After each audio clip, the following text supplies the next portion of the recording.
인투TV 2020년 첫 이슈 토크 시작하겠습니다. 지난해 계양구 정화조 비리가 뜨거웠는데요. 그 사건의 핵심 당사자분들을 이 자리에 모셨습니다. 아직도 진행 중인 사건이고 미해결되어 있는 게 굉장히 많고요. 그래서 이 자리에 두 분을 모셨습니다. 제 오른쪽에는 이 사건의 피해자이시자 최초 고발자이신 김종필 전 삼신환경 대표님 나오셨고요. 인사 부탁드립니다. 안녕하세요. 삼신환경 전 대표 김종필입니다. 네, 제 왼쪽에는 인천에서 처음으로 이 민원을 접수하고 시의원으로 재직 당시에 굉장히 고생을 많이 하셨고 시의원을 그만두신 이후에도 지금도 이 사건을 도움을 주고 계시는 이한구 전 시의원님 나오셨습니다. 네, 반갑습니다. 이한구입니다. 네. 그럼 먼저 이 계양구 정화조 비리 사건, 이 사건이 지금 거의 한 7년 만에 세상 밖으로 수면 위로 좀 드러나고 있는데요. 이 전체적인 이 비리 사건의 개요에 대해서 먼저 우리 그 사건을 맨 처음에 접수했던 이한구 의원님께서 좀 설명 좀 해주시죠. 네, 사건 접수라기보다는 이제 제보죠, 제보. 2012년에 네. 제가 6대 시의회 산업위원회에 있을 때 이제 제가 제보를 접수했고요. 네. 저한테 먼저 한 것이 아니라 사실은 계양구청 그 홈페이지죠. 아마 거기에 이제 최초를 제보하고 우리 시의회에도 제보를 해서 제가 인지하게 됐고요. 그 당시 이제 우리 인천 시의회에서 이 인천시나 계양구 측에서 계양구 인원수에 비해서 가자 종말 하수 차량에 반입되는 그 처리량이 작기 때문에 계양구에 있는 정화조 청소 업체들끼리 일종의 이제 이해관계도 좀 섞여 있는 문제다. 이제 이렇게 보고를 받았죠. 그래서 당시 저희 시의회에서는 계양구 그 인원수에 비례해서 인천시 10개구군요. 인원수에 비례해서 계양구가 좀 부족했던 제 생각에 한 40-50톤 정도 되는 걸로 아는데 그 정도 반입량을 이제 늘려주는 걸로 해서 이제 문제가 이제 해결이 됐다.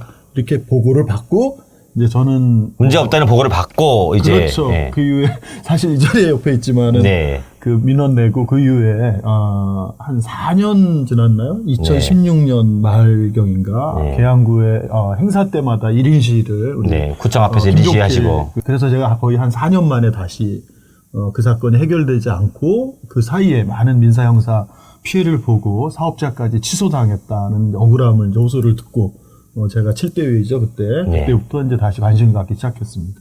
그러니까는 압축을 하면 그 계양구 정화조의 비리를 폭로했던 당사자가 이른바 그 계양구의 공무원들, 그다음에 감사기관들 이런 당국의 어떤 그 방조와 묵인 아래 오히려 피해를 입고 개인적으로 정신적으로 피폐해지고 회사 동안 날아갔던 그 억울함이 7년 만에 이제 세상에 드러난 사건인 거죠. 그러면 이제 이거를 맨 처음에 이제 비리를 목격한 게 2012년이고 2012년 12월 달에 우리 김종필 대표님이 찾아갔던 거잖아요. 문제가 그렇습니다. 있다라고. 그래서 어떤 문제 내용이 있었고 누구를 찾아갔는지 그거를 좀 맨 처음 설명을 좀 해주시죠. 계산국민체육센터라는 건물에 정화조를 푸게 되었습니다.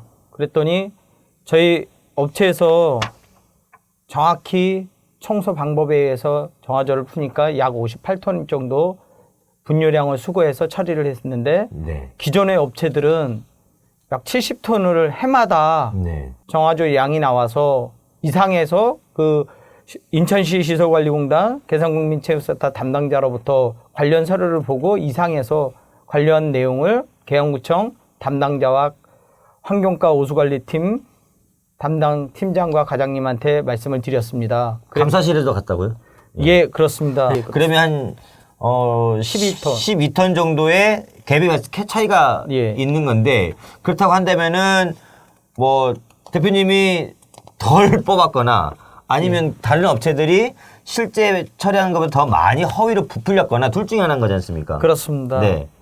부당 요금을 청구한 것입니다. 그 정화조라는 용량이라는 것은 그 건물이 증축되지 않는 한 정화조 용량은 변하지가 않습니다. 그러므로 분뇨 수거량도 변함이 없어야 됩니다.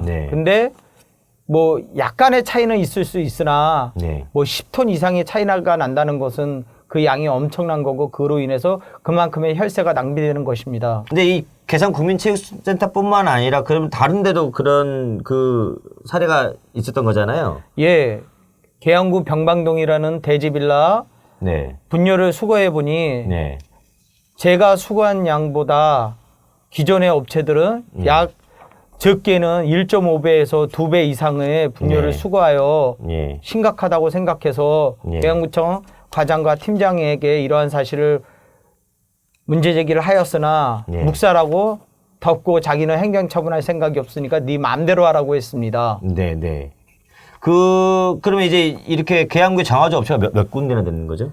당시 저희 업체를 포함해서 7개 업체가 있었습니다. 7개 업체가 있었고, 그러면은 참신환경을 제외한 나머지 업체들은 전반적으로 다 그렇게 했다는 얘기잖아요. 예, 그렇습니다. 그죠?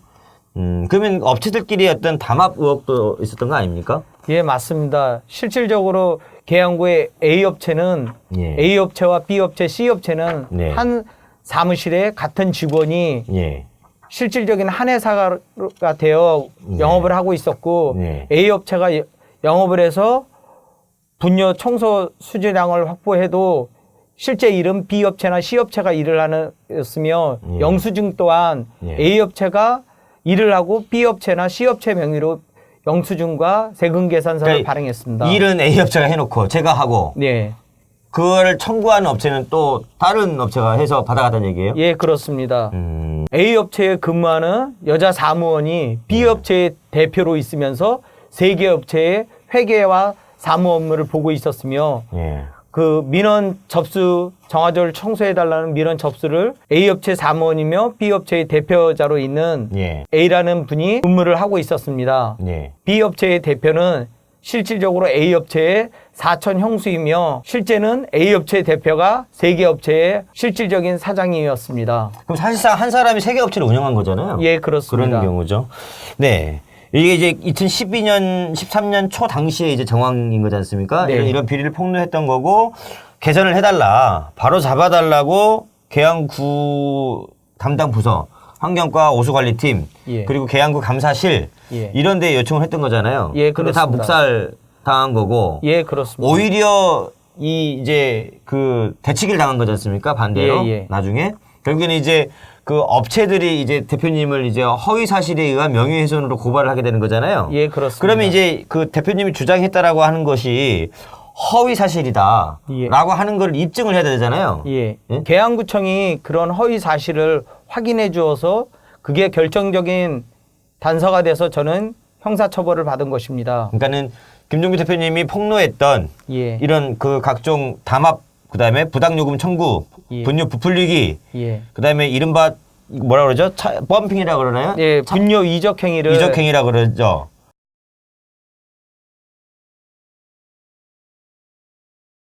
남의 똥을 훔쳐서 그 똥으로 가지고 돈을 예, 예.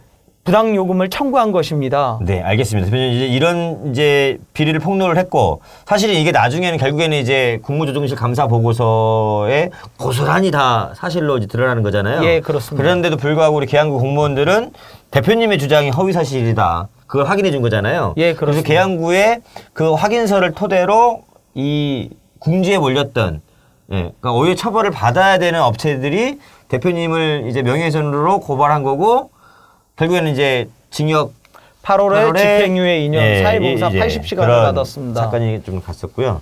여기서 잠깐 이제 그러면 이제 그 우리 이한구 전 의원님께서 한번 여쭤보겠는데, 이 당시에 그러면 이제 그 시의회나 계양구 의회나 아무튼 이런 데에서는 이런 어떤 그 정황들을 좀 모르고 있었던 건가요? 어떻게 된 거였죠? 제가 2013년에 이렇게 하수 네. 분뇨 및 정화조 처리 네. 현황 구별로 예. 과자승물 차량 반입량 예.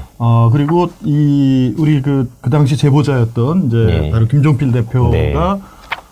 구체적으로 그 나중에 제가 알게 된 그 명예훼손 허위 사실이라고 한 그게 사실이 아니다라고 이제 그 업자들과 계양구청이 이제 계속 재판 과정에 네. 사실이 아니다라고 주장을 했다는 거예요. 그러면은 그 김종필 그 제보자가 입수한 당시 영수증이라든지 또 그 당시 증언 녹취록 이런 것도 제가 다 받았는데, 그래서 제가 2016년 말 2017년도에 그러면은 정화조 대장의 그 처리량 며칠 날 어디 업체가 얼마만큼을 쳤는지, 네. 왜냐하면 매달 이 정화조 업체들은 기록이 남잖아요. 처리 기록이. 구청에 예. 보고하게 돼 있습니다. 왜냐하면은 정화조를 매년 그 용량에 따라서 한 번 또는 두 번을 채워야 되는 게 의무이기 때문에 예. 건축물 대장에는 반드시 정화조 대장을 건축이 멸실되기 전까지는 보관을 해야지 이 업체가 법에 맞게 정화조를 쳤는지 안 쳤는지를 공무원들이 인지하고 그거에 따른 처분을 하거든요. 이 정화조 대장이라는 거는 필수 자료입니다. 건축물과 함께 가야 되는 네. 자료 요청을 했는데 그 계양구하고 부평구만 정화조 대장의 건축물에 대한 일반 내용, 이 건물이 언제 준공됐고 건물 소유주가 누구, 면적이 뭐고 요거만 이제 처음에 제출했습니다. 나머지 6개 구는 처리량과 처리 업체까지 다 준 구가 있었고요. 네. 최소한 며칠 날 어느 업체가 처리했다. 이 정도까지 줬는데 부평구나 계양구는 이제 하나도 안 줬죠. 그래서 재차 요구를 했는데 부평구는 다시 그 처리 업체랑 처리량까지 예. 그 날짜별로 해서 그 대장이 엑셀 파일로 해서 쫙 있더라고요. 예. 그 기록 내용이. 그걸 다 제출했는데 이제 계양구는 계속 제출 안 했고 끝까지 그걸 제출하고 있지 않은 상태죠. 그리고서